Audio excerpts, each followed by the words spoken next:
The resignation in November of President Robert Mugabe in Zimbabwe has opened a window of opportunity for the long-suffering Zimbabwean people. The nearly 4 decades-long rule by Mugabe was marked by economic devastation, violence, disregard for the rule of law, and contempt for fundamental human rights.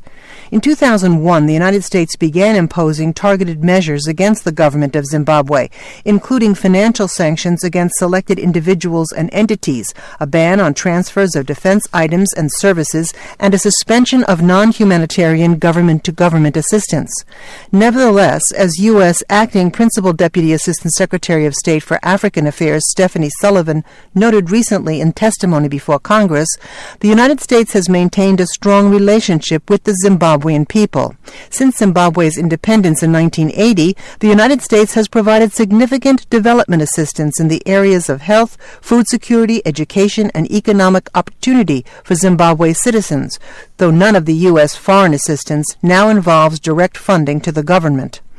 Acting Principal Deputy Assistant Secretary Sullivan said the change in Zimbabwe's government offers an opportunity for reform that could allow the United States to engage in ways we have not recently been able to do. That means, she emphasized, that current President Emmerson Mnangagwa must demonstrate his commitment to a democratic, just, healthy, and prosperous Zimbabwe.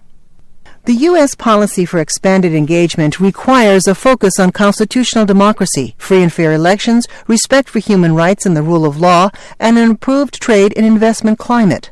The country has a strong civil society and an experienced political opposition whose voices must count in charting a path forward, Ms. Sullivan said. The military needs to return to its barracks, and state institutions should be demilitarized. Perpetrators of abuses against civilians should be held accountable, regardless of party affiliation.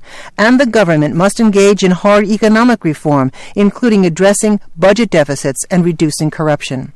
If President Mnangagwa wants improved diplomatic relations and access to international assistance and cooperation, particularly with the United States, his government must first implement reforms, declared Acting Principal Deputy Assistant Secretary Sullivan.